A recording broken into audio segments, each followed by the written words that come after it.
Welcome to the end of artificial sounding hearing aids. Introducing Widex Moment, a hearing aid that processes sound so quickly that for the first time in a digital hearing aid, distortion caused by delay, the source of the unnatural sound often associated with hearing aids, is eliminated. So now, all you hear is a pure, natural, and engaging sound. A sound preferred by users in real-world tests.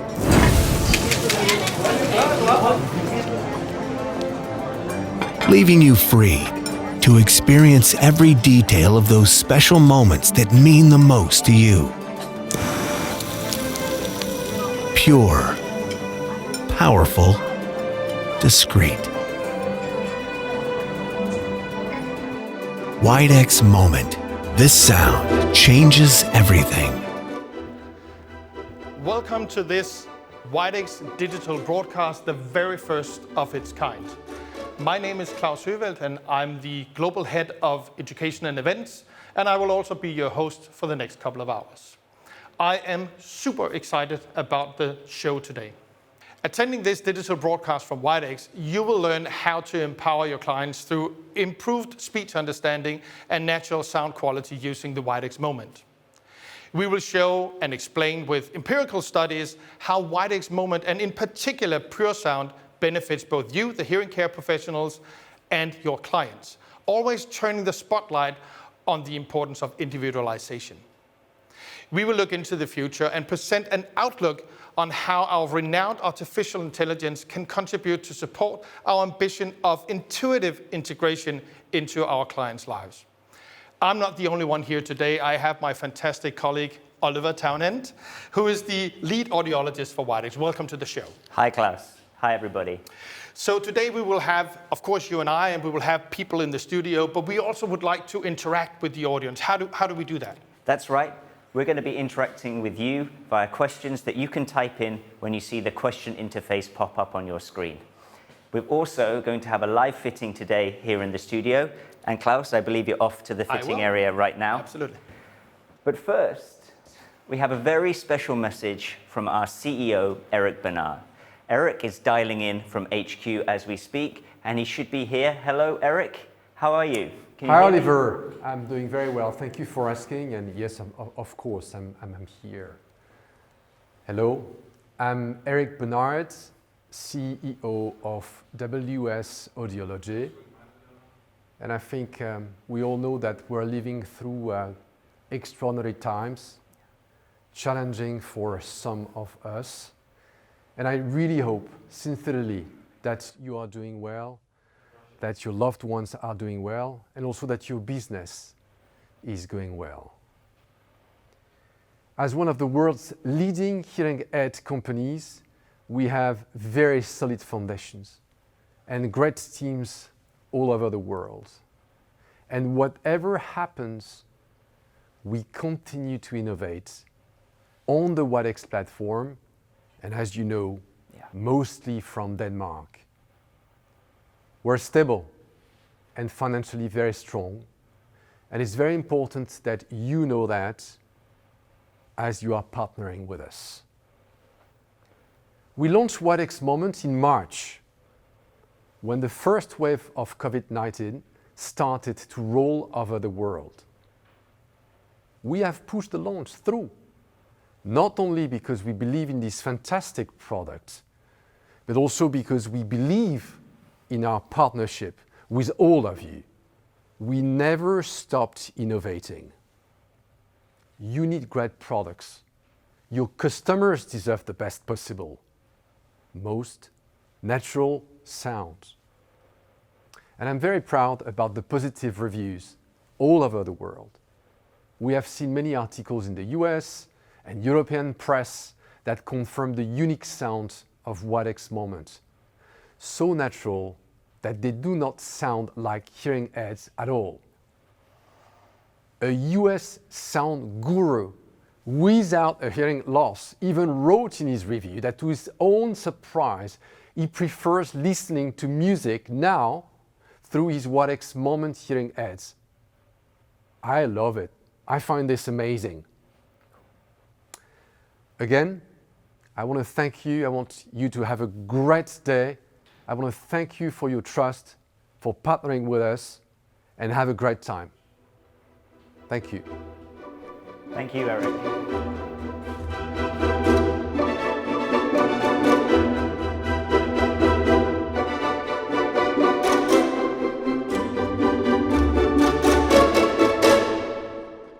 Thank you very much, Eric. And I'm now here in the remote fitting zone because here in these COVID-19 times, it is difficult to see your clinician face to face. So I've invited Eva to tell us a little bit about what we can actually do. Welcome to the show. Thank you, Klaus. Thank you for having me. So obviously in this period that we have right now, it is difficult to come out face to face and speak with your clinician. What can Widex offer in that sense? Yeah, it's a good question. And today, Widex have a really good tool that we can use for these kind of meetings outside the clinic, and it's called the Widex Remote Care Solution. So it's basically just, I have my computer with the Compass GPS, the software here, and my client is set up with his phone with an app called Widex Remote Care app, very easy, and a remote link. All right. So it's super easy to use. And we do have a very, very special guest at the other end in our remote session. It is a great honor and a big pleasure to introduce Steve Lukather from the guitarist from Toto. Welcome to the show, Steve. Hi guys, how's it going? Pretty good, thank you so much. And a couple of weeks back, we actually sent a video crew to your house just to talk about your hearing loss and your experience with Widex. Yes, sir. Hey, this is Steve Lukather, the guitar player in Toto and also Ringo Starr and his all-star band. As a lifetime musician, obviously I've endured the perils of loud sounds. I put myself in harm's way. I was an idiot. Back in the 70s when I first started, it was like click tracks. Louder! Louder! And be like, that's rock and roll! You know, it's supposed to be loud. My hearing is like probably, you know, besides my hands, are the most important things I got on my body for my career. You know, I don't care if you mess this up. Nobody bought a record because I'm a pretty boy. I was on stage with Carlos Santana and Jeff Beck. This was the one time that I got the ring that never went away. It was that one punch that takes a boxer from being, hey, how's it going? So I haven't heard silence since 1986. I found myself saying what all the time. How many times you go, yeah, yeah, and going like I couldn't hear a word they said. What? I did that for a lot of years until I ran into my friend Brad Whitford from Aerosmith, and he was talking to me. I kept going, what? He goes, bro, you need one of these, man. And he whipped out the, you know, his little device, and I didn't even know he was wearing it. We try to crack up and go, yeah, we knew this day would come. We had hoped by the time we needed one that it would be like this, that you wouldn't need to be wearing two like tires on the side of your head. Can't see I'm wearing it, can you? Even if I move my hair, you can't see it. They're not your daddy's or your grandpa's hearing aids, man. No, no, no, no. The Widex Moment hearing aid has changed my life, honest to God. There's no shame in admitting that as you get older, you get a little weaker. Even if you're not a musician, it happens. When I went down and I had them put in, I almost had tears in my eyes because I haven't been able to hear that frequency for a long time. Quality's incredible. You have an app on your phone, you can change the EQ and the volume and the left and right depending on who you are and what your needs may be. And I realized that I could trust these. I mixed my new record wearing these things. It's coming out in Feb. These things are great. You'll probably have to cut that out, but get one.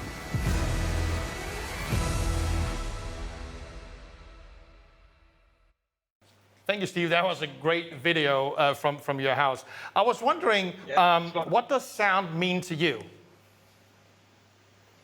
Well, I'm a musician. I mean, if I can't hear anything, it's really hard to make music or compose. I mean, it's been my whole life. Without my hands and my ears, I'm pretty much worthless. You know, I mean, you can punch me anywhere else, but just watch out for don't kick me in the ears. And I get scared. I mean, I was a studio musician for like 25 years, which means the headphones were on like 14 hours a day, which in the old days with the click tracks and a lot of guys playing at the same time, it got real loud and your ears just closed down. You don't realize it when you're 19, 20, 25 years old. You know, you think you're bulletproof. You think you can take anything. I remember my mother, we used to rehearse at the house, you know, like at full volume, like as if with no audience, like we really needed to play that loud. It was more of a rebellious thing, really. And my mother always said, you're going to regret this when you get older. You're going to be deaf. You're really going to hurt. And, you know, we all went, hey, rock and roll was young and new, and we thought we knew everything, just like all kids do. And here I am at 63 years old, and I fought it for the last probably 10 years. I probably should have done this 10 years ago, but there wasn't a sophisticated device like WIDEX like there is now. You know what I mean? I know that you're using the Moment app on your phone. What do you think about the app? I'm just getting to learn how to use it. I honest to God just got it. So I'm trying to get the little feedbacks out that sometimes come in different, you know, depending how close people get to you. I happen to be in love, so my girlfriend and I smooch a lot, and sometimes it feeds back. So Steve, Okay. I also would like to know if you have used the app and made some programs on your own with the app. I'm about to get into that because I just got it, and now that I have it on my phone, that's the thing. This is so it's like space age, really. Who knew that they could have stuff like this, you know, wireless on the phone, and it doesn't look weird, and it's you get used to the fidelity. Like the old ones used to sound like you were inside of a plastic garage. These once you get used to it, you forget you're wearing them, and it's really helpful. I mixed an album wearing them with a very trusted set of ears next to me, the engineer who really protects his ears, and I said, "Am I hearing what you're hearing? Please tell me, so I can adjust." You know, I had to get used to going from the old way to the new way, and now all the frequencies that we're missing that I used to go, I'm not hearing enough 8K because there's plenty, dude. You know, I can now balance that out. And even change the EQs to 3 different things that I just touch my ears and it goes, well, there's 3 different kinds of EQ depending on where you are in the room and all that stuff. I'm just getting used to the possibilities of this thing. I think it's and you guys keep adding new cool things to it all the time. So it's a constant upgrade. That sounds fantastic, Steve. And we'll get back to that a little bit later in the show. So, but Eva, what are we planning on doing today with Steve? So we are going to do a little fine-tuning with the hearing aids, and we are also going to talk about SoundSense Learn, the artificial intelligence possibility that's in the app, the A/B comparison, and we can get to that, and talk a little bit about listening programs and what that they can do for Steve. All right, fantastic. Steve, are you ready for this? Yeah, I think so. Maybe I should put my pants back on. Fantastic. I'll leave you guys to it. Have fun. We will come back a little later today with Eva and Steve in the show. Now we will open up for the questions, so we will have your participant engagement and interaction with us. So you can type in questions in the box below, and we will see if we can answer the questions as we go along in the show. Now we need to go over to Oliver in the lounge area. I know, Oliver, you have some very interesting guests to talk about the development of PureSound and also the sound quality it delivers. Thanks, Klaus. And for our next segment, I'm joined here in the lounge area by 2 esteemed colleagues, Adam Westerman, Innovation Manager, and Laura Winter-Beiling, Research and Evidence Specialist, who are here to talk to us about PureSound. Now, PureSound is a great feature, but it didn't just come from nowhere. So what problem were you trying to solve with PureSound, Adam? Yeah, thanks for that question, Oliver. So the main question we're trying to solve is what's known as the comb filter effect. Okay. So the comb filter effect is something that affects quality quite negatively for a mild to moderately hearing impaired with an open fitting. So let me try to explain what the comb filter is. So when we have sound coming from the outside, some of it reaches the hearing aid first, as you can see in the graphic here, and is processed with some sort of delay.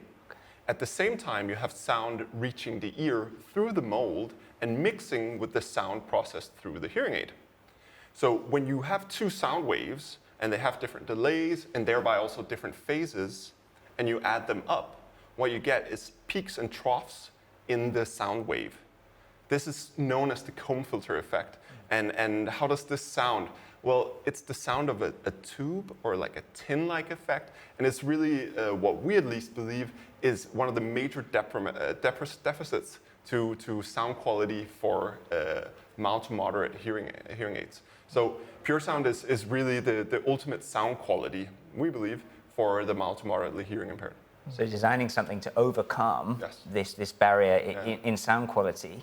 And making it easier for people just to accept the sound and get used to the hearing aids.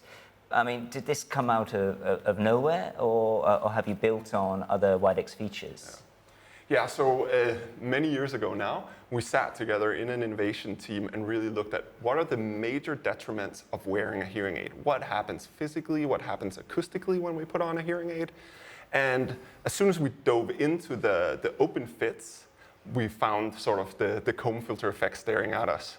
And we had to sort of find a way to overcome the comb filter effect. And one of the key points to attack is the delay and the forward delay in the hearing aid. So we needed to make a hearing aid with virtually no delay. So this was sort of the innovation challenge. So we worked on this for quite some years. It took us quite some time to get to a point where we sort of had the first hearing aid running with sort of something like PureSound. It was a bit of an epiphany moment trying the hearing aid for the first time, walking around the office. We were super excited. It sounded really great. So you asked about the Widex heritage leading up to PureSound. Yep. There's a couple of aspects I think are super important when it comes to realizing PureSound and the way we've done it. One of them is the way we've done the input converters in the Widex hearing aid and our sort of industry-leading sample rate. Okay. It's a little bit technical or a bit nerdy, but there's some filtering you have to do in the beginning when you do it this way that will cause some delay. And it's really only with the way we approached input converters that you could make PureSound. So we're sort of happy to have this legacy to build on. Furthermore, the Widex platform has sort of always had a tendency to prioritize sound quality, to give a natural sound. And when we make PureSound and we take the gains from the compressor or the noise reduction and the way we treat and touch the sound and we mimic it in PureSound, we're building on the Widex legacy here.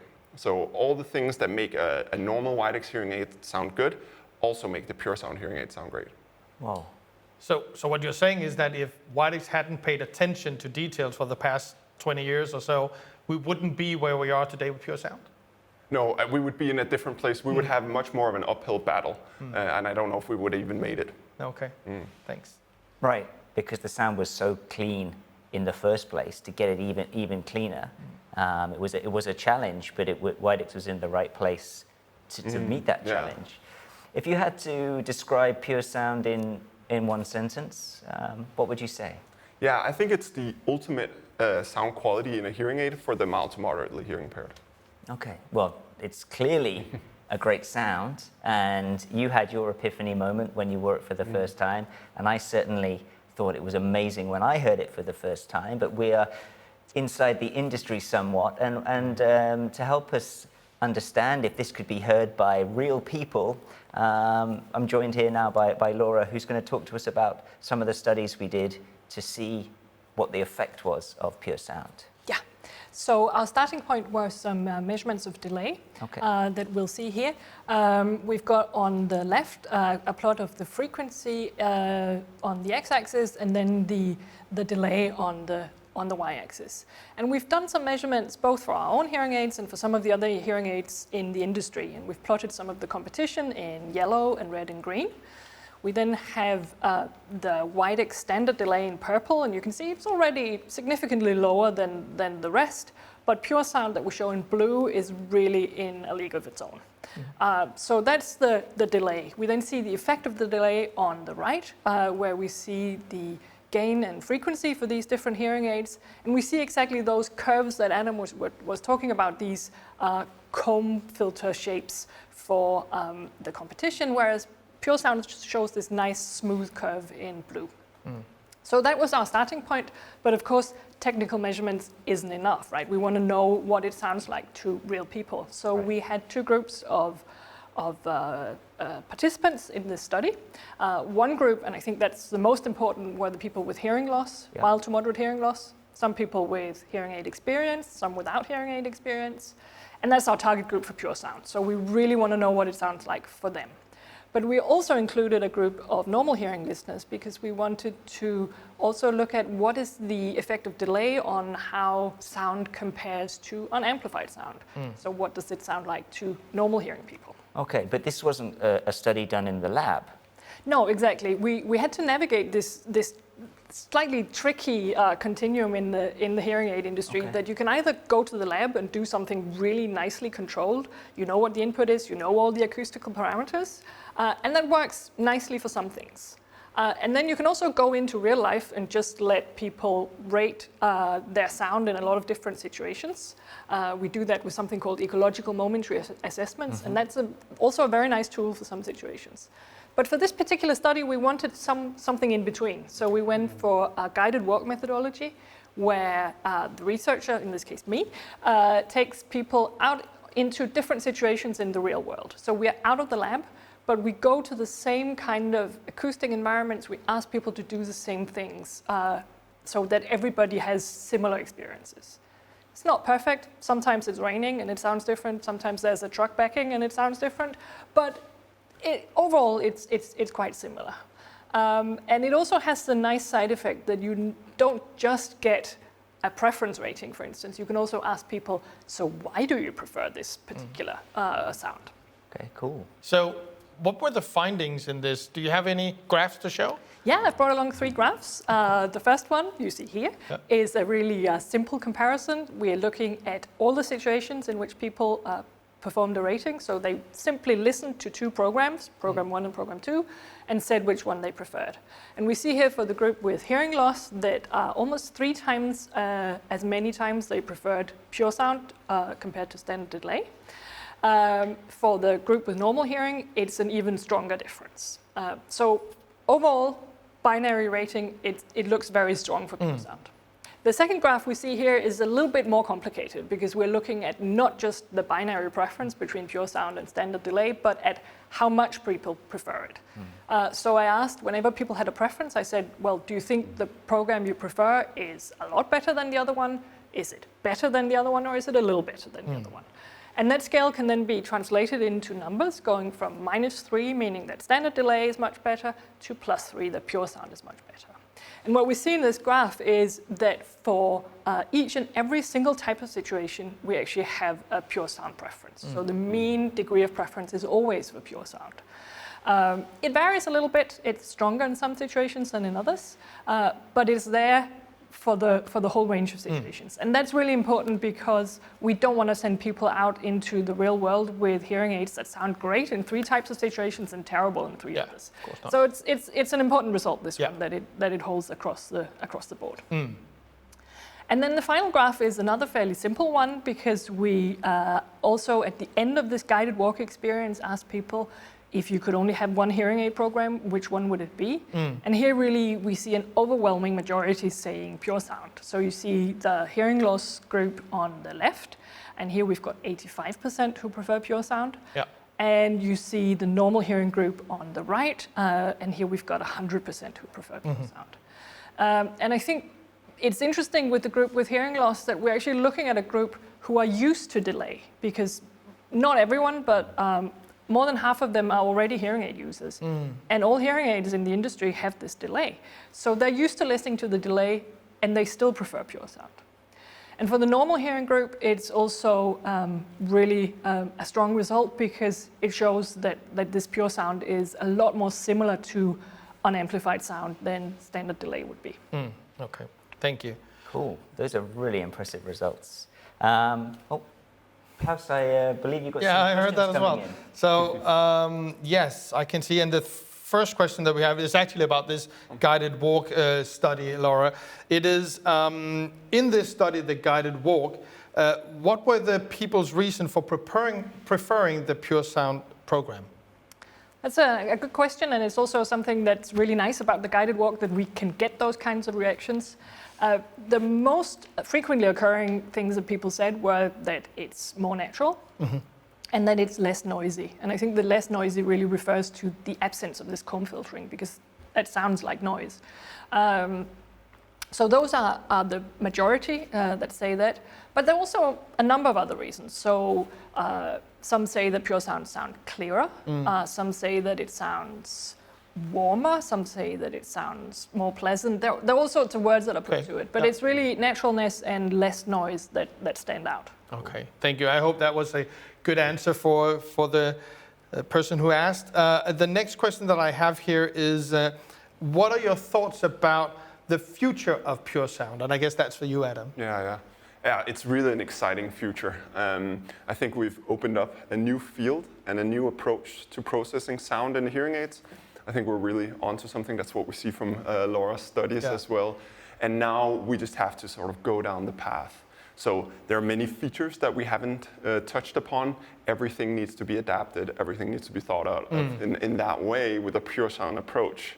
So one of the things is feedback cancellation and how to handle different gains. Another thing is the beamformer, where we have a simple omnidirectional beamformer in PureSound, and we want to expand on this in the future. So I think we have a long pipeline coming, and a super exciting pipeline with sort of an offset in the PureSound that we've launched here. Yeah. And I think the last question that I will take there, so unless of course you have more questions as well, Oliver, but I think one of them that I would take here is, let me take this one here. The evidence on PureSound is very interesting, Laura. Can you elaborate a bit on which future studies you would like to see the most? So many different studies, to be honest, but one thing that I think would be really interesting was to look not just at the standard delay in Widex devices, but also at longer delays in the industry. There's a little bit of a challenge there because we can't make that comparison blind, because we simply can't make the delay in the Widex devices much longer than it is, and as we saw, that's in the low end.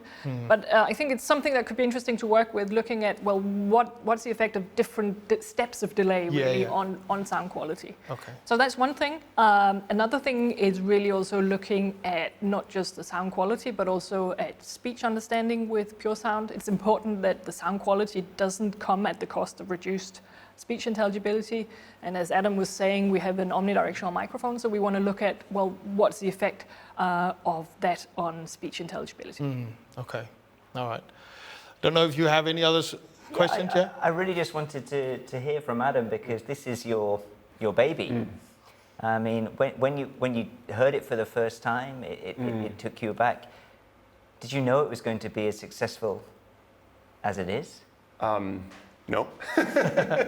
It's the easy answer, but I think it's one of those epitome moments.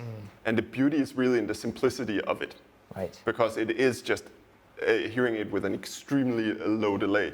We were sitting at the desks in the office, and you can imagine a simulator, a lot of print cards, a lot of wires coming out everywhere, and putting it on, and then hitting the keyboard for the first time.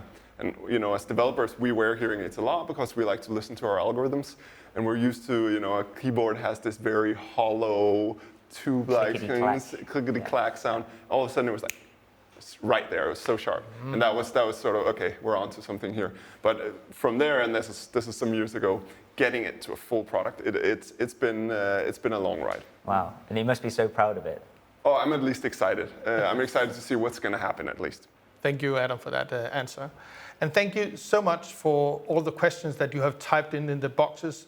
Please keep them coming so that we can engage with you as we go along in the show.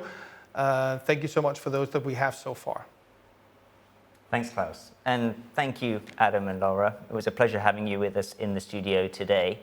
And to touch on some of those research gaps that Laura pointed to, we're now joined by Francis Cook, our research guru from Chicago, who's going to talk to us about the investigations that he completed looking into the speech understanding with PureSound in a novel way, using some really interesting techniques to uncover what is it about PureSound that makes it sound so good, but also makes it so easy to understand what you're hearing.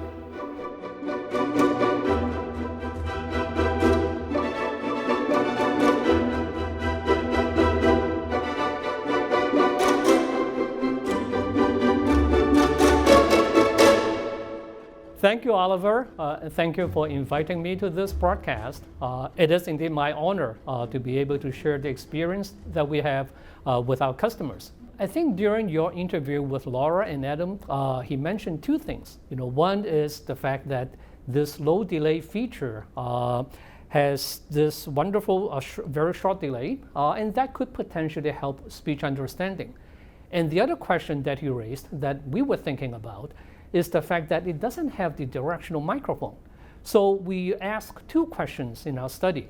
The first one is, well, does the low delay feature in our hearing aid Can it improve speech understanding? And the second question we ask is, well, because of the lack of a directional microphone, could that compromise speech understanding in typical noisy situations? So in our study, we try a very different way of looking at this speech understanding issue. We actually used EEG study, or electroencephalographic measurements. And the reason why we did that is because when you're doing speech kind of testing, behavioral testings, there are actually many factors that could affect the result. And at the end, you really would not know, does the feature improve speech understanding? Or if it did not, well, why did it not? So if we do EEG type study, then we would be able to know what may be the factors, what are the cues that could have affected speech understanding. I also mentioned a little bit about speech cues, getting to the fundamental aspect of what helps speech understanding.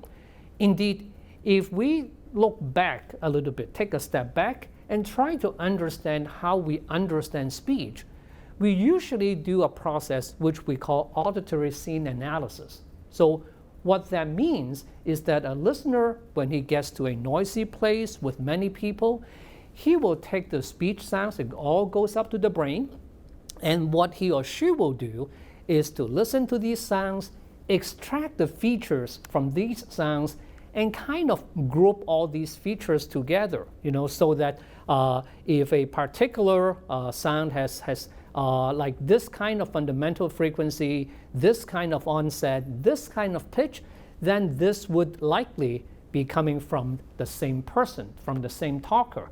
So this way, doing this scene analysis, the person will be able to know, well, out from these many people talking, I am focusing in on you. The voices, the sounds that I hear coming from you have this characteristic, this fundamental frequency, this pitch, this kind of onset. And one of the cues that we talked about that have been proven to support speech understanding in noise, especially in this kind of situation, is the fundamental frequency of the F sub 0 cue.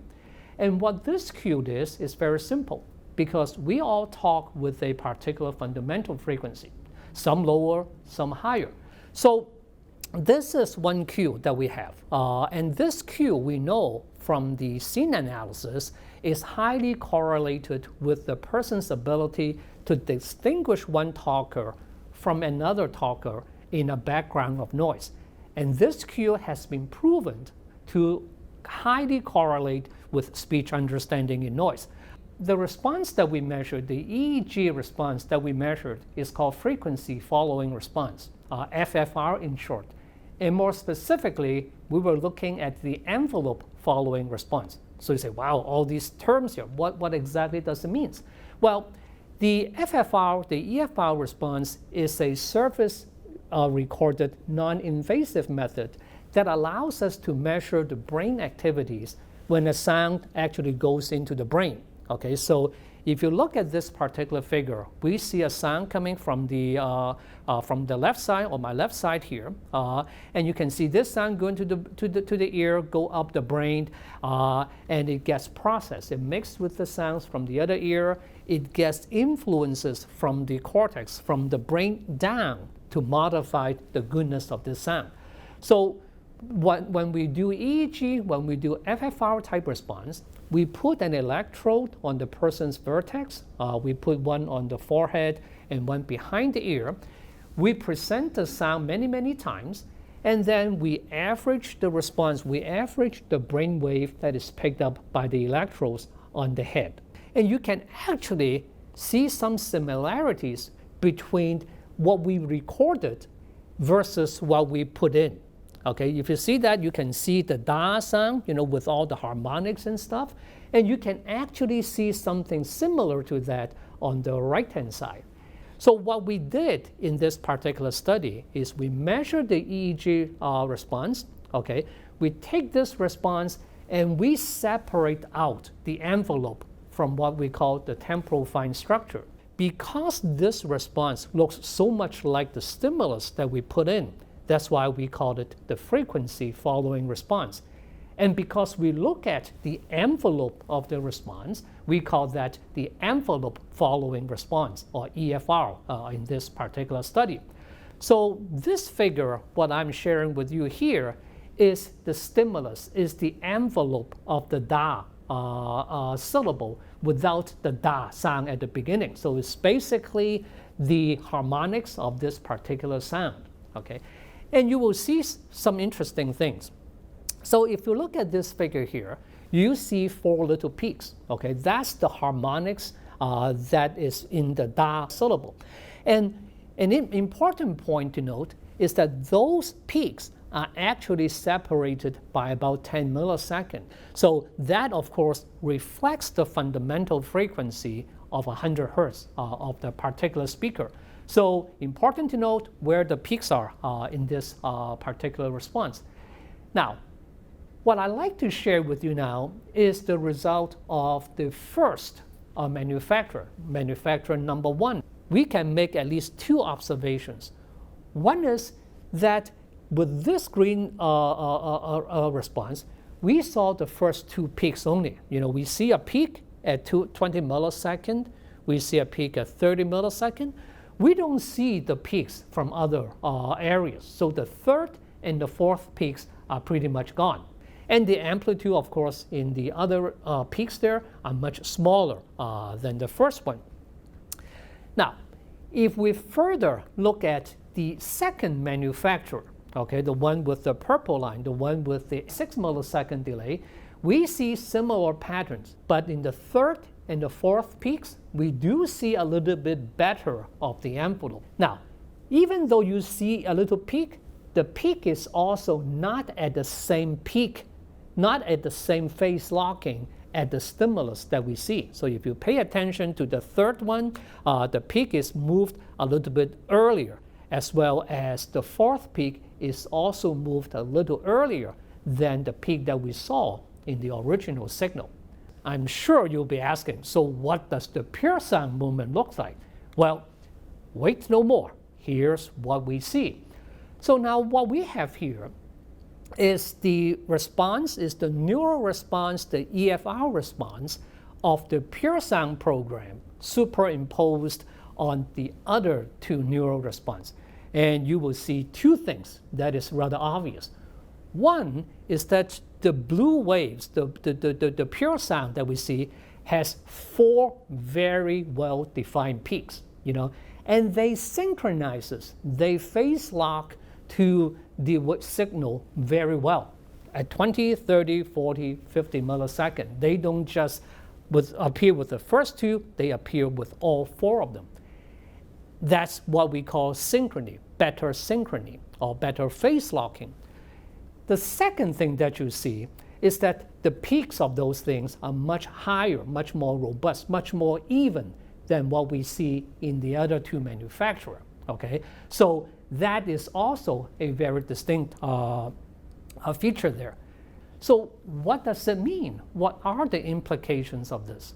Here are 2 things that we know. One is that this fundamental frequency Q, this F sub 0 Q, is a very important Q that is well established in the field of auditory scene analysis to be an important Q for the perception of pitch, for the perception or identification of a particular person, especially in a noisy background. So that is one thing. And the second thing we know about this particular EFR response is that it correlates very well with speech and noise ability. So people who have a good EFR tend to have better speech understanding and noise ability. And there's also a lot of studies showing that people who have been trained, to listen to sounds, like musicians, like people who have gone through rehabilitation, they do tend to have a better, more synchronized EFR response. So what it means, in this particular case, with a better synchronized response, is we can predict, because of this better synchrony, the person may have a better sound clarity. They might find the quality of sounds better. That, of course, Laura has demonstrated in her study. And we can also predict that people with this type, with a better EFR, would probably have better speech and noise ability. So we would predict better performance with the PureSound program than the other manufacturer program because of the better clarity, the better speech and noise, and perhaps improved listening effort. Things are not quite as tiring to listen to when you have a more synchronized neural response, okay?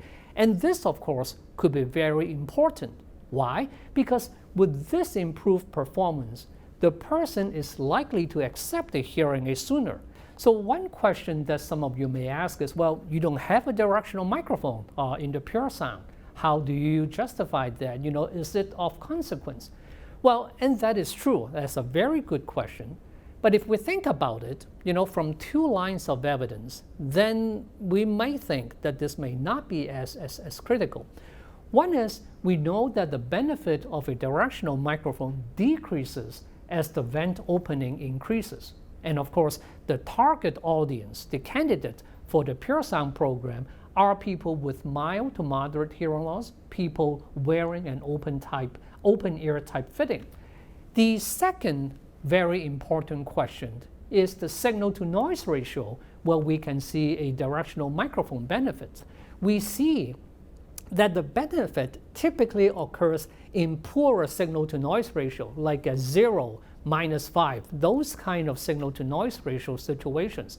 In real life, people are likely to spend in situations where the signal to noise ratios are between 5 to 15 dB, okay? Far above the signal to noise ratios that a directional microphone could benefit.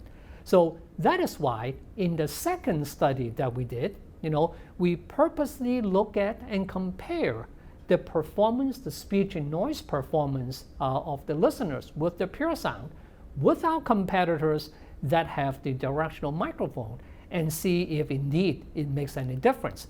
And what we did is we used the quick RRT, or the quick repeat and recall test that we developed at our lab, just to see how people perform on that particular test. And of course, we purposely put the speech in the front and the noise directly from the back, just so that we can let the directional microphones on our competitors' product actually operate in this natural way. So what we have here is the performance on the y-axis versus the signal-to-noise ratios that we tested the patients at.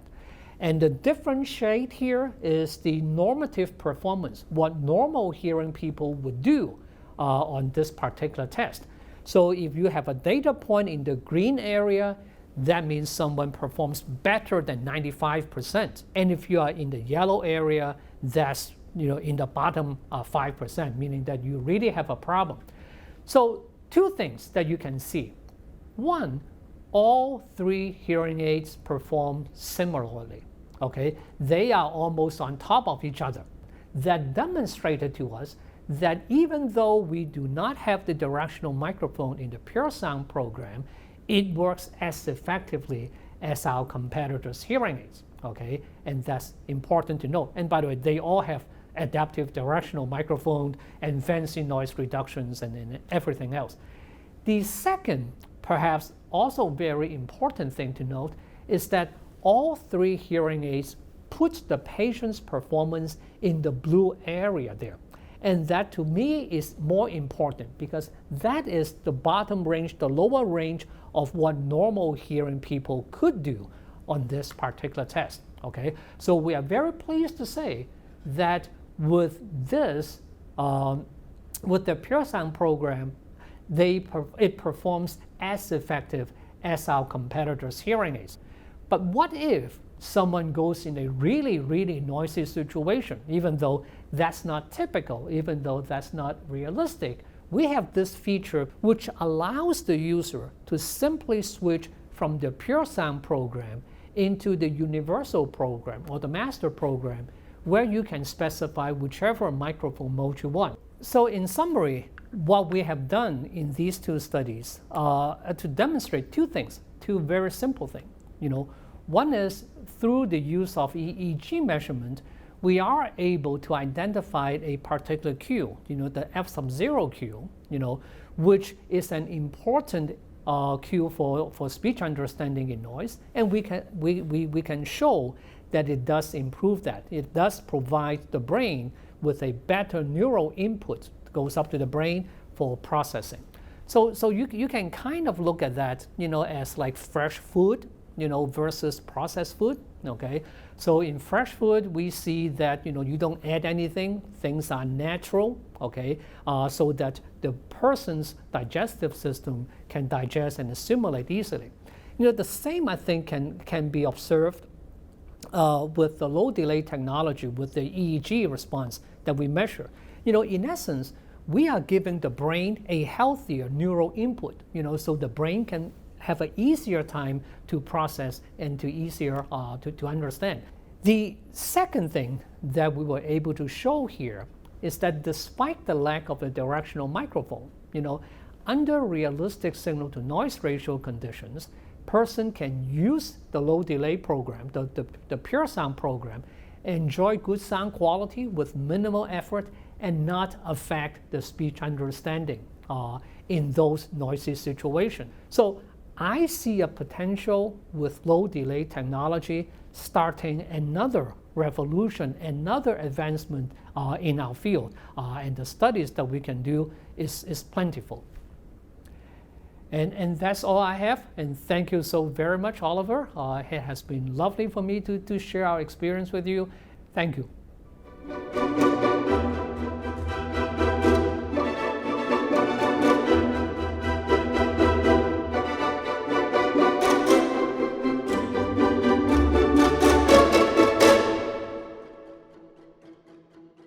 Wow, that was really amazing. Thank you so much, Francis. Yeah, thanks, Francis. It's really cool to see what PureSound can do. Absolutely. So, when you tried PureSound for the first time, what were your thoughts? Yeah, when I put it in for the very first time, it really blew me away. It certainly got my mind thinking. We're so used to hearing aids with this processed sound, with this signature, the comb filter that you can hear. So you knew you were wearing a hearing aid. And all of a sudden you put a hearing aid on and this acoustic landmark had gone. And so you were asking questions, is it really on? Is it just turned down the gain, the amplification? What's happening? And then when I spent time with Adam and the guys developing the feature, I understood that it was much more than this, right? That what they were trying to overcome was one of the last great barriers to sound quality within hearing aids, and the work that they had to put in to significantly reducing the delay in the hearing aids was incredible. But the problem was so big, and the challenge was large in order to solve it. But by solving this solution, it makes everything so much more simple. And I think it's a good analogy to think sometimes the simplest solutions are the best. Yeah, sort of what Adam was actually alluding to before. But we're not adding on feature on top of feature on top of feature. We're going back to the root cause and cleaning up the signal once and for all. So why is it that PureSound is so good with speech understanding? I think Francis uses the analogy. He compares the natural foods, organic foods, with processed artificial foods. And that the natural food is better for you, your body can assimilate it better. And I think we should think about it in this way. His EEG data is interesting, and I think we should come on to that a bit later. But when we looked at the speech and noise, we should really look at what we were comparing. We were comparing a hearing aid with very processed signal, with a directional microphone and additional gain. And then on the other hand, we had the PureSound with a very pure, unprocessed signal, and omnidirectional microphone and less gain. And the result was very similar, that the speech in noise score was pretty much the same for both systems. So you could think that actually you need the directional microphone and the additional gain to overcome the poor signal quality in the processed hearing aid. And if you don't have a poor signal quality, i.e. you have a very good, clean signal, then, well, you no longer need the directional microphone or the extra gain. The brain can sort out the signal itself because it recognizes that. Yeah.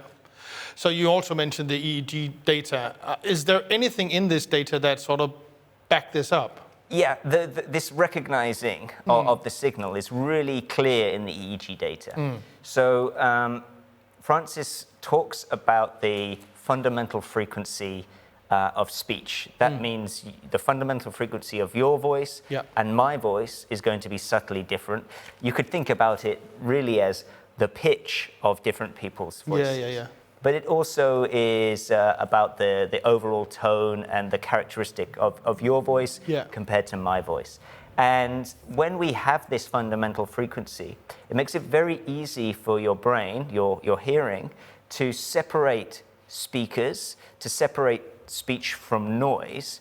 And this is how your brain works. This is how you, as a normal hearing person, can stand in a crowded room and start to sort of tune into one voice and tune out of others. We sort this out. But if you start to listen through a hearing aid, and the EEG data was showing that with a processed amplification, this F sub 0 fundamental frequency in the EEG response is distorted, it disappears, it's not as robust as the original signal. So your brain can't do what it wants to do naturally. Okay. With PureSound, we get this incredibly robust phase-locked signal, which is more representative of the original speech when measured in the brain. So we're feeding the brain the natural food that it wants. And in that sense, it works better with what we're giving it and can perform in a system that has no assistance from a directional microphone or additional gain. And that's really exciting. Yeah, that makes a lot of sense. And when we talk about PureSound, we talk a lot about speech. But I was just thinking also, now that we have Steve here as a musician, is there anything for musicians with PureSound? Yeah, and I think I can speak to this in two ways. Francis talks about the musician's brain, that they're somewhat attuned to sound. He says that the musician has a better replication of the fundamental frequency when measured with EEG. But I've also spent time with musicians listening to what they think about the hearing aid, the moment hearing aid, when they listen in the universal program and when they listen in the PureSound program. Yeah. And we've actually spent time where they were playing their own instruments, wearing the hearing aids. And what was really, really interesting and surprising was that they would describe the sound with the universal program as it's good, it's natural, and I can hear what I'm doing, but something is missing. Something's not quite there. I can't really describe it. And all of a sudden, when I switched the hearing aid over to PureSound, you saw a completely different posture when they were playing their instrument. And you could feel them somewhat becoming one with the instrument they were playing. And they would describe to me about the pitch, the timbre, the intonation, everything that they expected to get from their natural hearing, they were getting through the hearing aid when they were listening to PureSound. And I was blown away. I mean, I can hear a difference, but they could hear even more differences in the signal, and that's super exciting. Because they know sound better than, I guess, normal people, right? Yeah. Yeah. Frequencies and all that. Yeah. There are landmarks in the sound that they're used to hearing that I'm not. Yeah. But they can tell me that it's not there with Universal, and it's there with PureSound. That's another level. Yeah, that's really cool. But I think, just to wrap up, I think what is really important to recognize here is we are just on the beginning of something. You know, Francis is really excited about the future of more EEG studies, and Laura's also excited about the future of her research too. Yes. And Adam is excited about where it can go with all of the extra developments and where we can apply this in the future. But I think we should just take a moment just to say, thank you to all of the great colleagues we have at Widex who went into building such a fantastic hearing aid and bringing a great product to market. And this is truly the beginning of an amazing journey ahead of us. So thank you very much to them. Absolutely. And talking about sound quality, I'm joined by Florian Walters, a research colleague from Stockholm who's been investigating sound quality and asking for us, can we define sound quality? Hi, Florian. Hi, Oliver. Thanks for having me. It's good to see you. I hope you're well. Thanks for dialing in. We're having a great show. I just want to kick off with an opening question, quite a broad one. Can we define sound quality? And how important is sound quality to the hearing aid industry? I mean, there's some sort of self-evidence to that claim that sound quality in general is important to the industry and for hearing aids. And I mean, it's the core concept of hearing aids to amplify sound. But despite that, it's sort of difficult to quantify it. I mean, there's some sort of a lack of consensus out there when it comes to definitions and conceptualization of sound quality as such. So how do we start to define sound quality? I mean, we could start looking at how the term was used and is used by the industry and researchers around the globe. And I think when we look a little bit around in the literature, we find that sound quality quite often is used as a synonym for different sound-related aspects. You might be talking about naturalness, about broader bandwidth in terms of hearing aids, with less distortion, sound not being too loud or sound being too loud. And I think that sort of shows the diversity of concepts that commonly are referred to as sound quality as such. So sound quality seldomly actually is the main research topic and then rather occurs as an outcome of studies, for example, as an indicator for satisfaction. For example, there's the series of studies, of market track studies and Eurotrack studies, which is a well-known series of hearing aid satisfaction studies.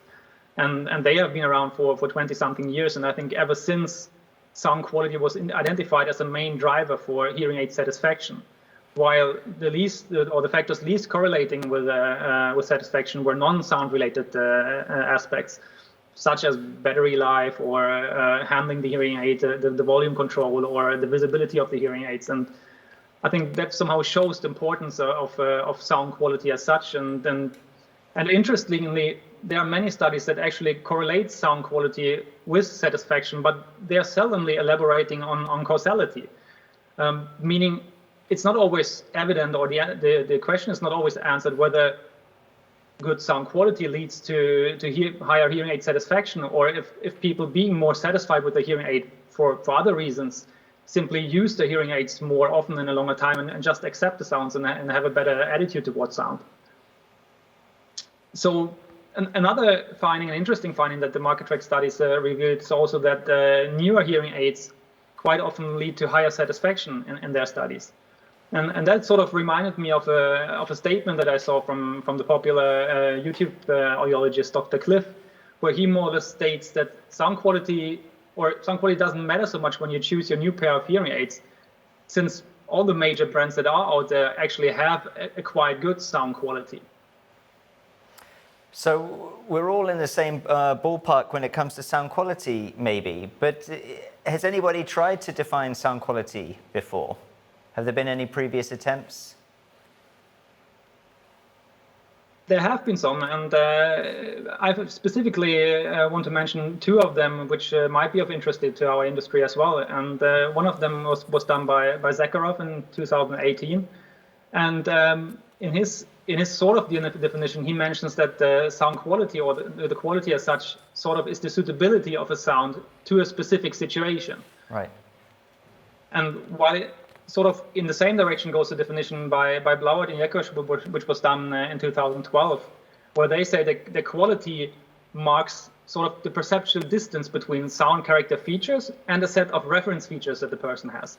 and that the distance then is a measure of the degree to which the expectations of a person are fulfilled. And if you take those two definitions, you might see that it's actually quite difficult to see sound quality as one universal entity.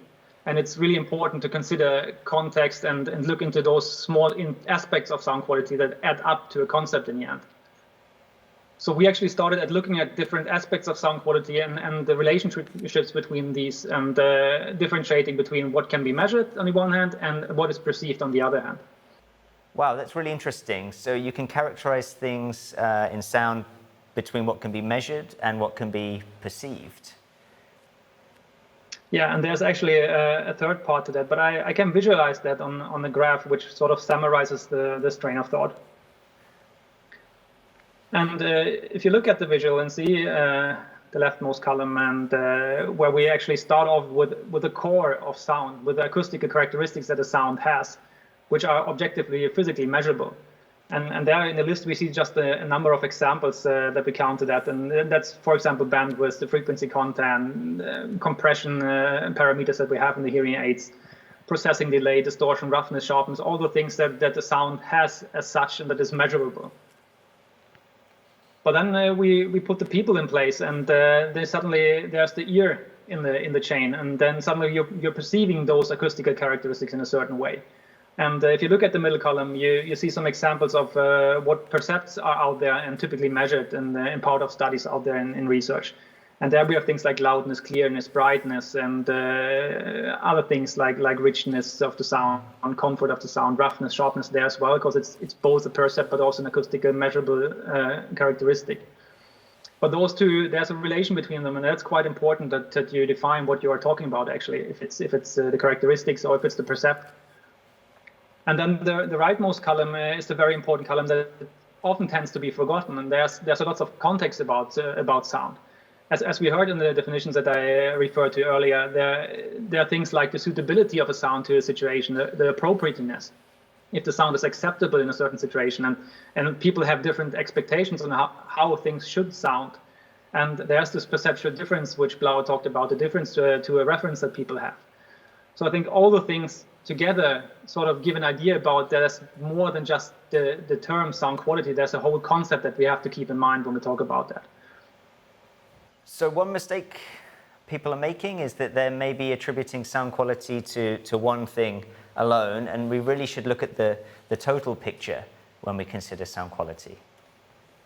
Yeah, I totally agree. And if we actually as a company want to make use of this idea that I just showed in the graph before, we actually have to consider 3 focus areas, which I show in another picture. So if you look at this graph, you see there are 3 main focus areas that we have to keep in mind if you want to talk and make use of sound quality in the right way in the company. And the first one would be on the very left side, you see it would be the understanding of this relation, which I mentioned, between the acoustical characteristics and the percepts. And then in the middle column, the very important aspect is to adjust our hearing aids and behaviors and so on to the environment and the context where sound plays a role. And then the rightmost column is a very important aspect, is to understand those individual references which people have when they make their sound quality assessments. That's very interesting, Florian. Is this a new way of looking at sound quality? I mean, the focus areas as such haven't always been considered as such an interrelated construct as I've been showing maybe, but of course there has been research being done in each of those focus areas as such. That's nothing entirely new. But if we look at them one by one, and if we start off with the very left column of this graph, and the term in terms of relation between acoustical characteristics and perception, we have to make sure that it's really important to state the purpose of research and the relations that we are doing, that we clearly communicate the acoustical characteristics and percepts that we are talking about that are on the test, and that we not equate everything with just this main concept of sound quality. Right. For example, there have been studies with normal hearing people from other domains where they have shown and where they have explored those relationships between characteristics and percepts, and they have shown that people, when they're making preference ratings on headphones, that they actually prefer those that had a very flat frequency response, and that they were looking at sound and more natural sound and saying that was the reason why they preferred the one over the other. So there's relations made between characteristics and perceptions. But that's of course one group of test participants, and we in our domain we often talk and have people with impaired hearing in our tests. So it's not self-evident that a similar study with hearing impaired people would lead to similar outcome due to different needs and expectations that those groups have. So that highlights the need to test with relevant target groups and with high degree of what we call ecological validity. So, and there has been a recent focus in the industry actually on this by researchers around the world, and even at us at WS Audiology. So I would say there's still a long way to go until we actually fully understand to what extent relationships between acoustics and percepts studied in the lab actually apply in a similar way in the field in real life. And speaking of real life, that more or less brings us to the middle column of this graph, where we need to consider environments and contexts and situations where sound matters. And if we think back about the definition I gave by Zakharov, who was talking about the suitability of sound to specific situations, research is actually stating that people are trained to identify natural sound sources, and they naturally attribute some sort of significance to them, which means that they make the right decisions and do the appropriate actions in certain situations, given on the sound that they recognize. So in other words, that means that unimpaired identification of sound sources helps us to navigate in everyday life and in everyday listening situations. And for example, things like distortion in the hearing aids and other artifacts could impair our ability to navigate. So in our field, the focus is often on matters, for example, such as speech intelligibility or speech recognition. And even though that's an essential aspect of oral communication, you should not forget that there's high importance of non-speech sounds and voice qualities that go beyond lexical contact of speech. And that brings us to the rightmost column of the graph, where we see that we need to consider even the individual with their own set of references that they have when they make assessments of sound quality. So when we think back to Blauert's definition, where quality marks the distance between features and the set of reference features that people have, then I have to say that it turns out that there's quite some research gap currently, that we are lacking detailed knowledge about those references individuals or maybe group of individuals that have when they're assessing sound quality. For examples could be that people with a unilateral hearing loss, they might take their normal hearing ear as a reference for making quality assessments. Or long-term hearing aid users might take the sound from previous hearing aids that they're used to as a reference.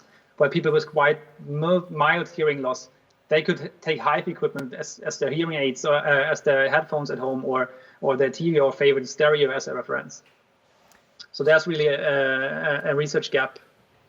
Does this research gap set some direction for the future? Yeah, I think the research in the field of sound quality needs to become both more specific, by meaning that we talk about those specific aspects of sound quality, but at the same time has to be a little bit more all-embracing, meaning referring to the rightmost column of the figure that I showed, that we actually have to weigh in context, expectations, references, and all those things to get a full picture of what we mean by quality of sound. And when we're trying to fill these research gaps, I think there are a couple of questions that could be answers, and we want to know how well those finds that we have in the lab, how they apply to the real world. We want to know which aspects of sound quality are those main drivers for preference or satisfaction. And we also try to identify and understand those individual references I talked about. Those are research gaps that we definitely need to fill. Right, so truly the individual is at the heart of the decisions about sound quality, as well as the hearing aid sound quality itself. And I think that's really cool, that reflects on the work we do at Widex. We do our utmost to provide the cleanest, most natural sound possible, free of distortion, to allow people to connect as best they can to not only speech understanding, but the world around them as well. But then we don't really know what the individual wants, and this has a massive factor to play on sound quality. So we need to provide them with the ability to personalize the sound themselves on top of the great natural sound that we start with. So even if we are able to define sound quality for hearing aids, what you're saying is that it might not be relevant for other domains of sound quality.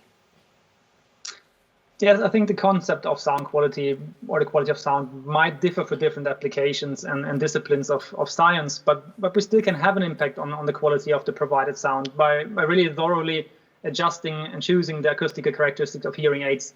But keep in mind the variations and that come with individuals and all those countless different listening contexts and situations that are out there in everyday life.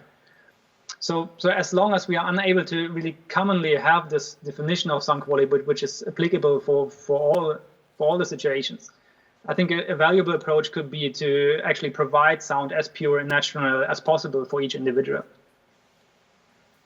Right. And that seems to be the WIDEX way, providing a sound that is so clean and undistorted that we tick as many sound quality boxes as possible, but also allowing for personalization on top, because who knows better than what they want than the individual wearing the hearing aid themselves. Thank you for joining us today, Florian. Thanks for having me. And to talk more about personalization, we're going to be joined in a moment by Jens, our AI expert. But before that, we're going to pop over to join with Eva and Steve and see what they've been up to in the live fitting studio. And don't forget to keep sending your questions in to us here at the WIDEX studio.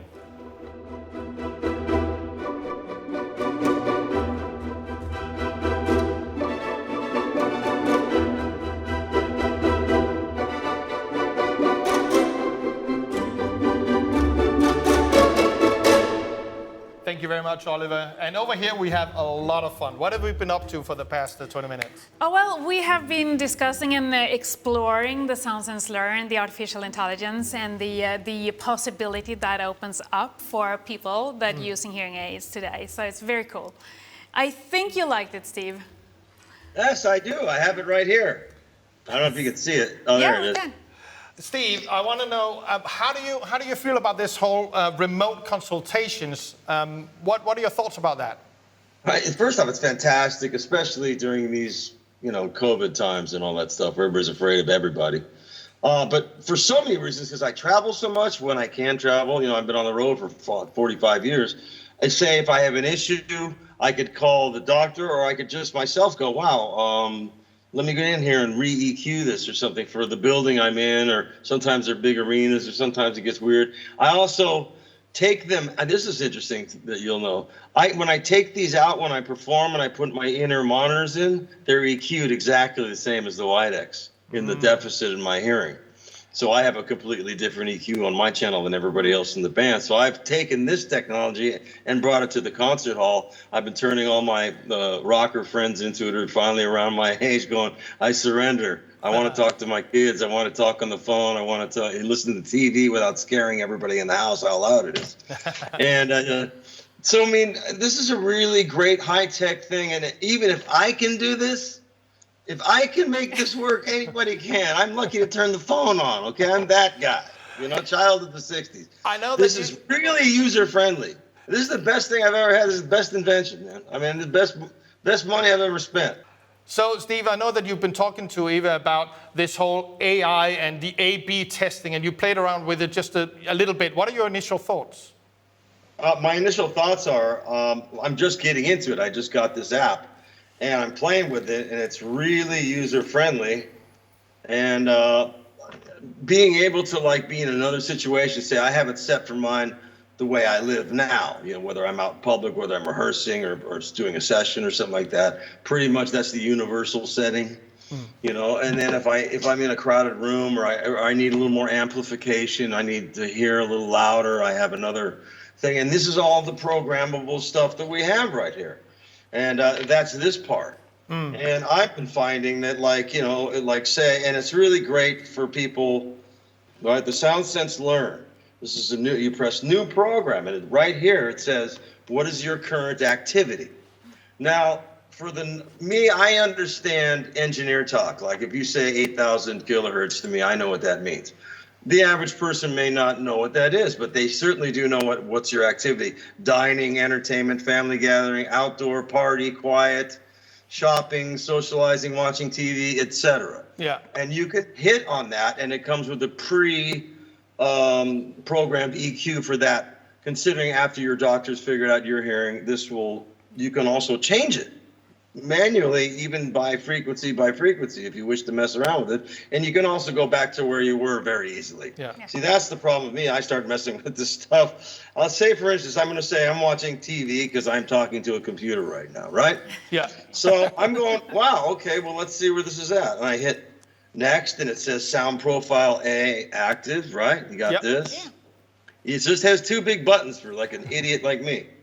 All right, so I'm listening to A. I'm going, okay, that's cool. I hit B, and I go, oh, wow.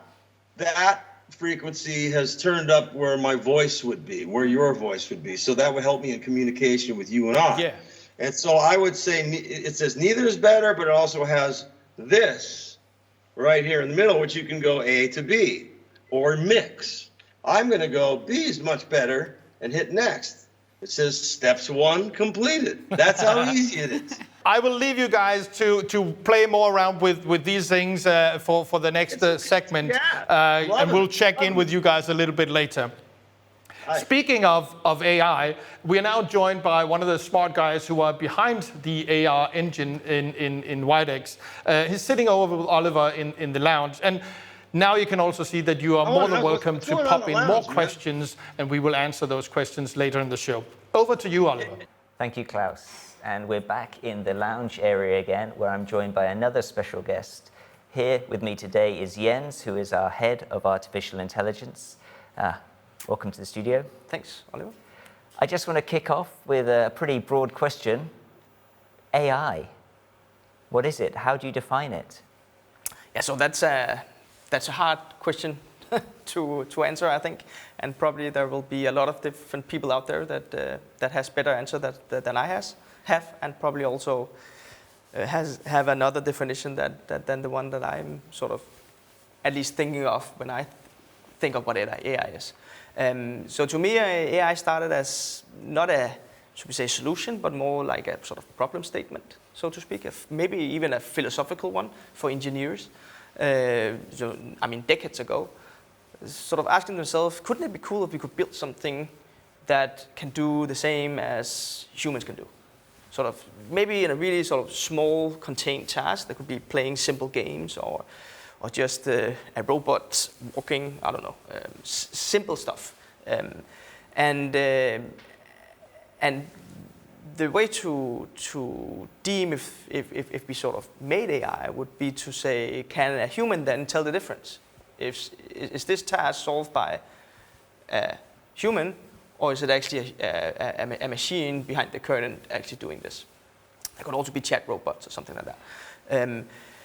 Then I think all the way up to now, we have then for the past couple of decades, we have had this tool in our toolbox called machine learning and data-driven tools, which can quite extraordinarily start to sort of see patterns in data. So data being a proxy for experience, right? That you can give examples in some task, sorry, and then this mathematical model can then start to actually learn from that and start to use that to take actions and decide on things. And this is where we are now.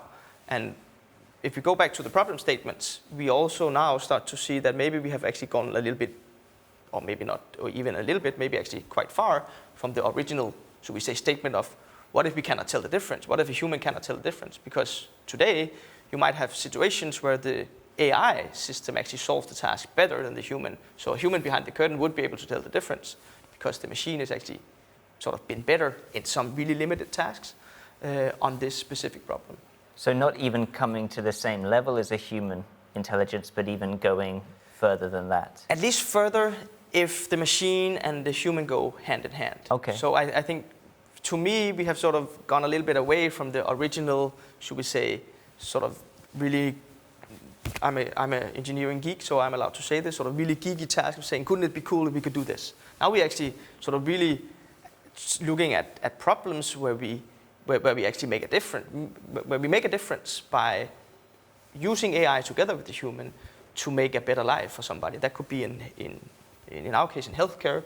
There's also sort of attempts of curing cancer or doing surgery where AI and human together improves what we can actually do. And this is really cool. So to me, that is the fun area. I'm not sure I would have sort of bought into the AI field 50 years ago, because then it was just something cool. I really want to make a difference for people. So not just a computer playing chess anymore, but a computer beating humans at chess, and going even further to solve problems that we couldn't even maybe understand, like curing cancer. Exactly. So I think when AI kicked off many decades ago, I don't think the very first problems was not the ones we are seeing solved today. That was sort of playing chess and just even being able to beat a human in playing chess. Now we're seeing AI doing things that humans cannot do as good on its own. But together with AI and the human in the loop, we actually start to have some solutions that are performing better than what humans can do alone. So the partnering of artificial intelligence and humans is where we're going now. And was this some of the inspiration for you to bring AI into hearing aids, or did you have some other reasons for getting into AI? I think I had more than one reason at least to get into AI. I think when we started off in WIDEX with artificial intelligence, we started out by having sort of recognized that there are just some areas of hearing where we're sort of lacking care. So, for instance, being out there with the end user in the end user's real life is really, really hard for a human. I mean, for a dispenser, HCP. It's really, really hard for an HCP. Yeah. So what if we could build something that could actually extend, should we say, the care that the HCP could provide to the end user? That was, I think, what inspired us at least to even start with this sound sense learning that we are having today. So this the need for providing some help for users in the moment, in real life, where the professional couldn't be there all the time, was your inspiration for bringing AI into hearing? So I think to me, I think it started even earlier. Okay. I think I've always been brought up with music in my life and with sound in general in my life. I come out of a family of where there was always music. Music was not just something you had in the background. Music was something you listened to. I played myself when I was younger. My dad had played, and then when I sort of all the way back to elementary school, I've always been good at math, and that's sort of my, should we say, area of really where I sort of special. And I think my math teacher back in elementary school, he sometimes brought us to the music room, so where we sort of played instruments. And I think some parents sort of asked, why are you doing that? And I think his answer to that was always that well, music and math play really good together. Somehow they complement each other really well. So I've always, that was when my interest for sort of music started out. So I've always been sort of playing music while also really sort of pushing the limits for what math can do. So it was quite easy for me when I had to pick sort of my way of being an engineer that has to deal with sound, because sound is really fundamental to me. I'm enjoying sound. Just thinking about not having sound in my life would mean a lot to me. So in that sense, I think that without being really consciously thinking about it, I think looking back, that's probably where the reason why I somehow went into that area, and just pushing whatever I could do with math while sort of being doing something with hearing and sound in general. It's great to hear you have a passion that brings this all together. Could you tell me a little bit more about what you ended up developing? How did AI come to life?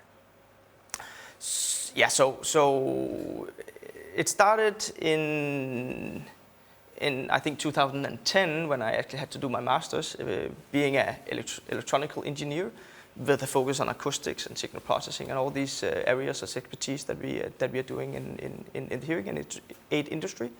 And then I sort of was maybe lacking a little bit of more challenging, should we say, mathematical ish task within acoustics. So I started going sort of into machine learning. And then when I had to do my master's, me and Widex, we sort of said, well, that's an interesting area that is somehow starting to grow, and let's start to look at that.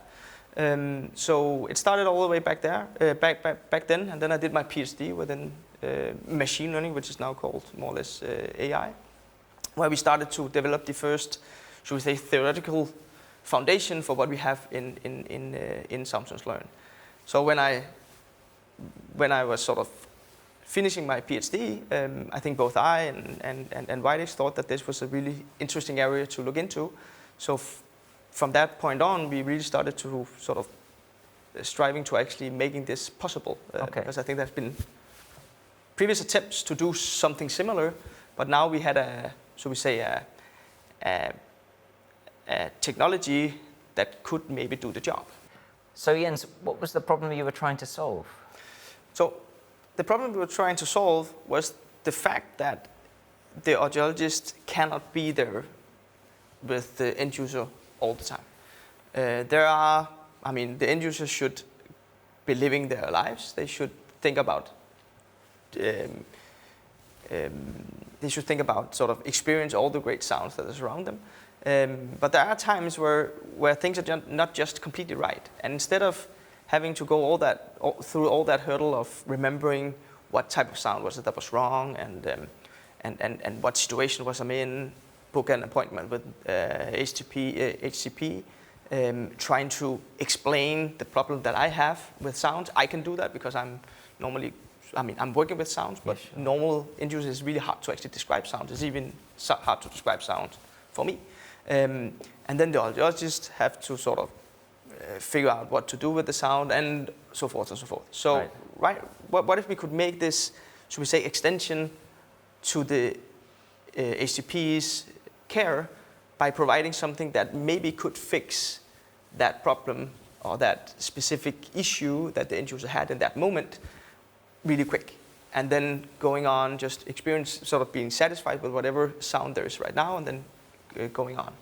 That is a hard problem to tackle, and you have to sort of make a system where there's a system learning what the end user want and sort of going back and forth. So in my view, that is really sort of interesting that now we have sort of bridged that human-computer type of system where they together help, in this case, the end user out with something that until now had to be sort of brought to the clinic. And so SoundSense Learn is learning by asking questions what the user wants in a sound and provides them with a sound that they can use in the moment when they didn't think it was quite right. I mean, that sounds like what you were saying, AI and human beings coming together.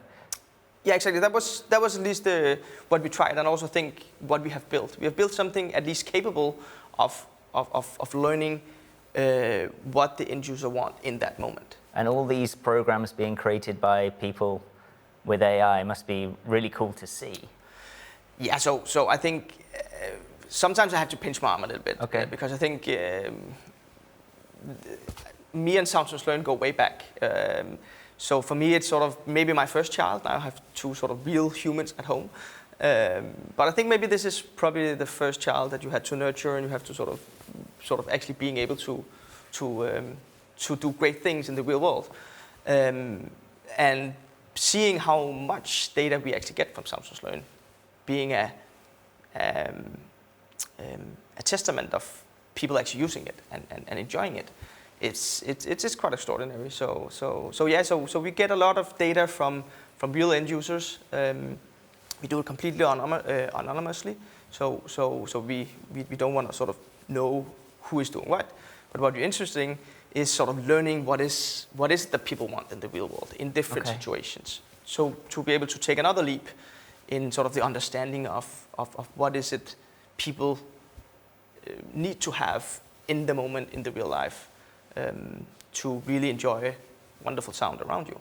But when we've looked at the data before together, I mean, it looks like the people have preferences all over the place. And I mean, how do you see anything in that data? That's a good question. So I think some would argue when looking at the data that well, people are just doing random stuff. So that is also a question you should ask yourself in my position when you sort of are a machine learning or AI scientist. That what if it?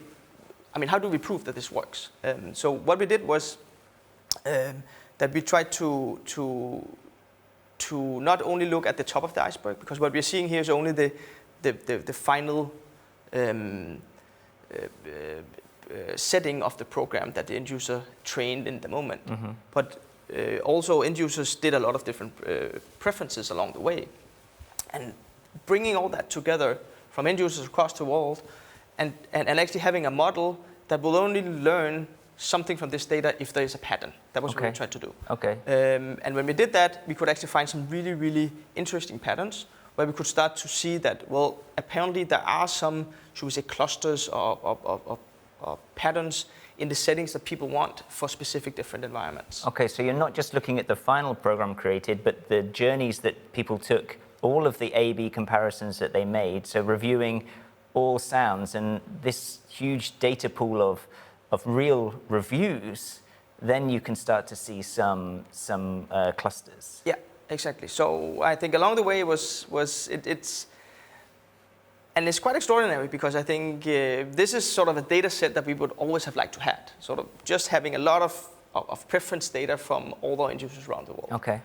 The reason why we have that is that we have actually providing them with a tool where they want to spend the time doing these A/B comparisons to find that sort of final setting in the moment. Right. But now we are starting to using this data as a, so should we say, a preference data set where we can start to see what is it then actually that people want. And what we're seeing here is for instance, for one tag that end user can pick where they're in a dining situation. Right. And when we train this model to discover what are the different, should we say, presets across users, because this is not showing that all end users, for instance, want the blue one. This is showing that there's a tendency that a lot of users will have a setting in the blue area when they're in a dining situation. But there are other end users that doesn't agree with that, but want to have, let's say, the purple area, which is a smaller fraction of end users, but they still should be represented. They shouldn't be sort of neglected. Okay. And this is different, I think, from what we have been able to do for the past many years, where we haven't been able to do something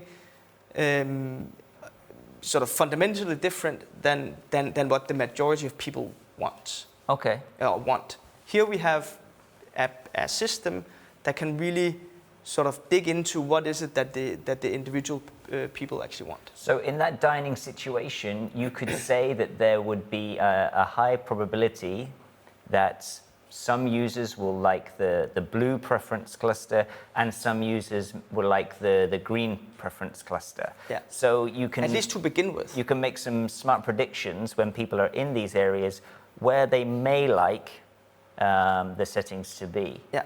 And that seems really cool and exciting. I mean, what can we do with these insights? Yeah, so I think first of all, we could start to explore if these presets, I don't know, I don't have a better word for it, but these clusters, if they would be good enough for some, right? Okay.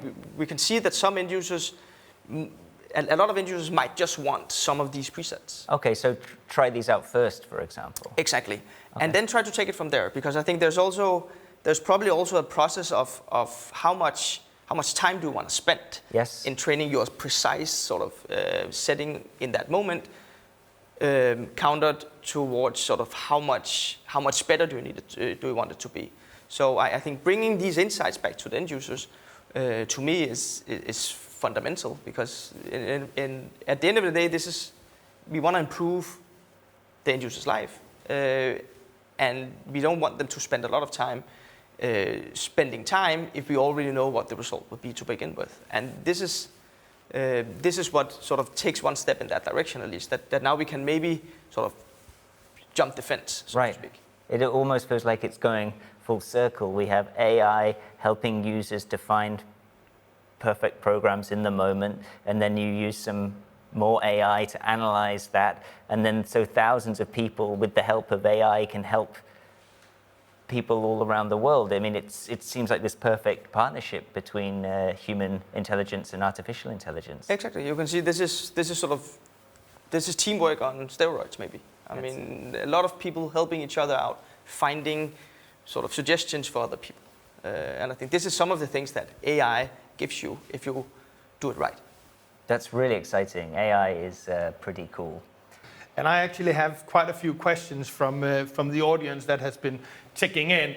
The first question is, how do you see AI in relation to the HCPs going forward? So I think from the HCP, you can really see AI as sort of extending their capabilities, extending what services they can provide for their clients, being there more or less always in their pocket, or elsewhere. So really helping him out all the time. That's to me the big difference, I think, what AI can do. Okay, thank you. And I also picked a question for you, Eva. And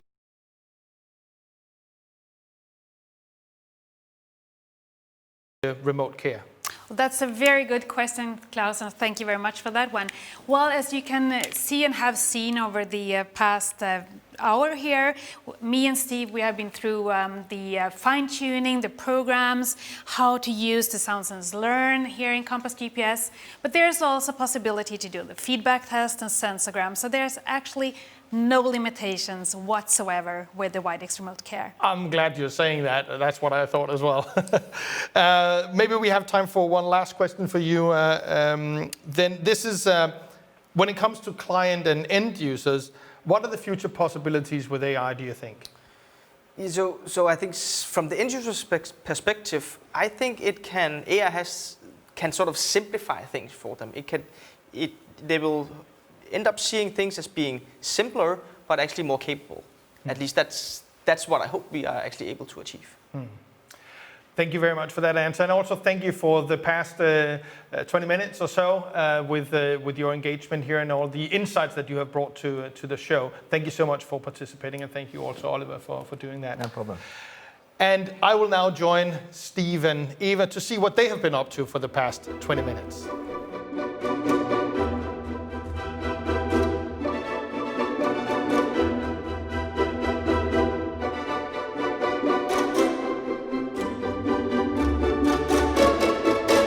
So, Steve, you've been trying the new programs for a little while here. So what do you think about it?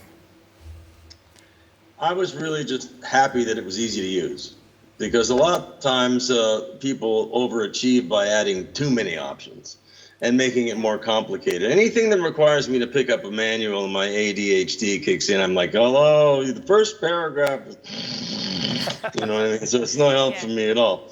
This is user-friendly, and it's very self-explanatory, and thank you for making a design for any intellect, Yeah, it's good to have a few options, right? So you have the equalizer, but you also have the possibility to work with. That's what I'm saying. I personally can go in here and go, I'm a little light at 5K or something like that, because I know what that frequency is. Also having, as you would say, tinnitus, which is which I found out is reason why you get that tone, your brain makes that tone. That's the exact frequency of the deficit that you've heard. So by using the Widex, it's actually improved my tinnitus by not making my brain so hard. So for that alone, it was worth the price of admission. So this is a great accidental thing. I don't know if it was built in by the engineers, but they certainly helped me. And I heard about this from Jeff Beck back in 1997. So the promise of this is getting better and better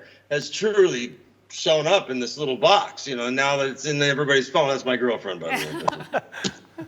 It's nice to meet her too. Well, it's good to hear about that. It's good to hear about that it's helping you with the tinnitus also. So this is a win-win. You can't lose. I'm telling you. That sounds good. Yeah. Any final comments. So I'm just going to add that it's a possibility after a few weeks for the HTTP to see what's going on in the log window here, also in Compass GPS. It's very easy to follow the changes. So Steve, just here on the last bit here, are you working on new material? When can we be enriched by your music?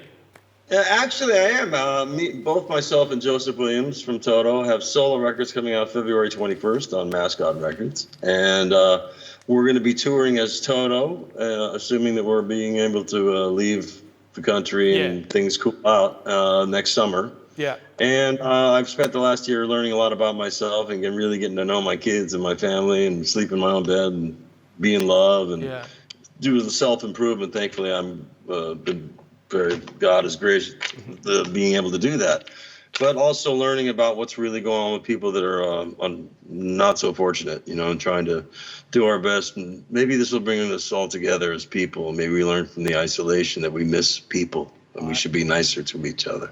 No, that's a non-political statement, okay? Yeah. That's peace. But on that happy note, I really want to thank you very much, Steve, for your participation. It has been a great pleasure and a lot of fun and a great honor to have you with us. Thanks. I hope that we will be able to see you on tour soon. Thank you, Eva, also for taking us through this remote fitting. But this is not the only thing that WIDEX can do for you. So to tell us a little bit more about what WIDEX can bring to you, we have invited brand leader for WIDEX, Vibke Madsen, to join the show.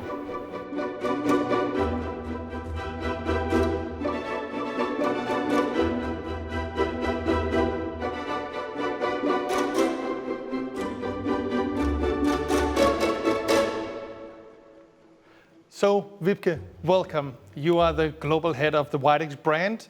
What do you think of the show so far? Well, I think it's been a really great event, right? Yeah. We had fantastic speakers, and it was super interesting to follow Steve during his fitting. Yeah.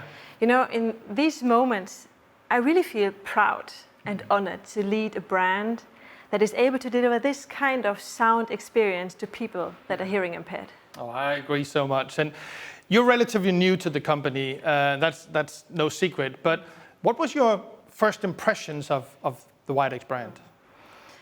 It was my first impression, and it almost gets confirmed every day. The level of expertise in the WIDEX brand is simply astonishing. People are so skilled, they're so passionate, and they're united in this goal of developing and delivering sound excellence. Yeah. It started way back in 1956, but it has never changed. It's still the same, right? Absolutely. So, it's a true heritage brand if you look at it. I agree. So where do you see the future for the brand? Well, let's be clear. Our ambition for the WIDEX brand is sky high. So we just released the WIDEX Moment. Yep. It's a premium product with a true premium benefit, which is PureSound. And our ambition is to make PureSound available to a much broader audience, simply because we believe that everyone deserves this level of sound quality. Yeah. Can you reveal a little bit more on that? Yeah, definitely. And you mean in terms of premium? Yeah. Let me reference the latest brand tracker, which is a study that is conducted amongst customers.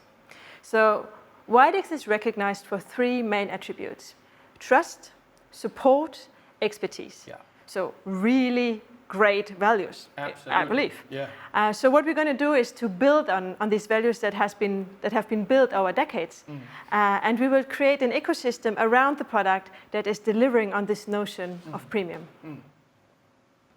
I believe you have someone with us that can also elaborate a little on this. Yes. So I brought someone with me who is, first of all, he's a great ambassador of the brand. He knows his customers, and he is also a great colleague. So here is Robert Wallace. Hi, everyone. I'm very excited to be here at a global event. It's such a privilege. I'm very new to the WIDEX team, but I've got to confess I've always been a secret admirer of the WIDEX brand, the WIDEX customer, and the WIDEX experience. I've been in the industry for 28 years, and I've worked in all continents, and I've been exposed to all customers. And the one thing that's always resonated is the consistency and the passion for the WIDEX brand all around the world, and the passion of the WIDEX patient to continue on with that brand. So thank you so much for having me. Absolutely. Can you give us some concrete examples from your experience? Yeah, no, I think I've got a really good example from a few years ago. I was facilitating a consumer focus group in our industry, and we had about 10 end users in this group, all wearing different brands, all wearing different styles. And as I was running this group, there was this consistency from this one patient in the room, this one wearer in the room, where he was just vibrating with confidence and vibrating with, accolades around our industry and the technology that he was wearing. So at one point, when there was discussions going on in the room, and people were kind of complaining about sort of the normal stuff around acclimatizing to hearing aids and everything, he pulled his hearing aids off, and he said, "These hearing aids are great. They sound so natural. I wear them everywhere. And this is my third set of hearing aids from this same brand. And I tried others, and I couldn't wear them for more than a day. And as I was looking at these hearing aids, I realized that they were WIDEX. And this advocacy, this passion behind how he was being helped in his everyday life, and how natural sound was so meaningful to him, it really changed me. It's really not about bells and whistles. It's really about that foundational natural sound, and that's what creates loyalty. That's what creates a tribe, and that's what really makes the patient journey so much better. Yeah. Well, that's very interesting, because when I joined the company, I heard it very often, this once WIDEX, always WIDEX. So there's certainly a sense of loyalty and passion, and also commitment to the WIDEX sound. Definitely. Yeah, and certainly I love that now, and I think it's something that we all appreciate with WIDEX, and it really comes down from the commitment of our founders. When the industry began, this commitment has been there from WIDEX, and it's never wavered in terms of having this thirst and this quest for that perfect sound. Regardless of what platform we were working on at the time or what was available to us in technology, it was always a part of our passion. It was always a part of our why. And I think that's just such a strong aspect of the team and everything that I feel with the team that I have the privilege of working with day in, day out, and the teams that I've been exposed to all around the world. And that loyalty to that objective and to that mission is really all based on that patient loyalty. It's what keeps us going. Yeah, and that makes a lot of sense. But there might be different needs from clinic to clinic. So how do you make sure to support the individuals? It's a really good question. An individual really starts with the individuals that work for WIDEX. And it's those individuals interacting in everything that we do every day, in the simple things, in the simple interactions, in the complex interactions, and those individuals having the empowerment to do what's right. Not every situation is the same. And I think you have to have individuals that can do what they need to do to support our customers, to support that patient journey, and really understand how they make an impact on that. And I think, it's a part of everything that we do every day. There is no magic formula where you can just put it on a chalkboard and say E equals MC squared. This is about sort of a customized formula for every interaction. Everyone in the organization, or all levels of the organization, participate, whether it's through our operations, whether it's through our audiology, our salespeople, our executive team. And I look forward to being a part of it in the future once we can get back to a normal. I mean, WIDEX is really recognized as a trusted brand in all recent studies. Why is that so, and why is it so important? Well, trust is our main currency, right? It's really what allows us to have a relationship, and it's what guides us. voice of customer is super important, and voice of customer needs to guide everything that we do. And hearing people is how we create trust. And it's essential to how we support and how we continue to reinforce trust and earn it every day. You don't earn trust once. Trust is challenged. Trust is, taken for granted in terms of supporting that relationship between the patient and our customer. So without trust, we really don't have a business. We really don't have the ability to create value. So it's a big part of what we do. And in the end, we're in a communications business. So we have to find how we make and manufacture trust as well as our products. And I just grabbed that, what you mentioned before, that the WIDEX values of trust and support and expertise. How will you continue that journey? Individualization in terms of every fitting. And if you look at the way our fitting protocols work, it's ingrained in the way we do things. It's ingrained in our workflows within our fitting software and the reasons why we do certain things in terms of guarding that natural sound. Our research is all based on individualization and consumer behavior and what they like and what they don't like. And a real big expression of this in terms of this new sort of foundation of technology, it's really not about sort of chips and stuff like that in terms of what used to drive our business. It's really about that sort of artificial intelligence. It's about intelligence. I really don't like the word artificial in front of it because it's about designing that intelligence into our interactions on an everyday basis through our apps so that these instruments that are worn by our patients that we all love and support can create individualization. And through that individualization, they can truly make their hearing aid, if you know what I mean.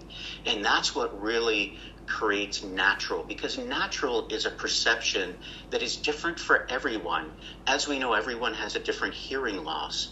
So really being able to pull off that claim that, that is continuously so annoying to our competitions in terms of changing a WIDEX user is what makes us so strong. But it's by design in everything that we do and supporting that natural sound through our interactions and through our patient engagement through what we do today and how we use our technology. Oh, thank you so much for a great interview. I think you're really living the brand, no doubt about it. So I really want to thank you, Wiebke, for being here in the studio with me. And thank you very much for being with us online. Thank you so much, both of you. Thank you. It's been an absolute privilege. I enjoy it, and I hope you enjoy our entire event. Thank you.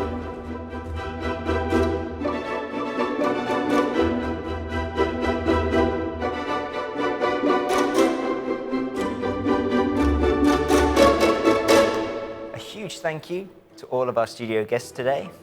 And also a huge thank you to all the viewers at home.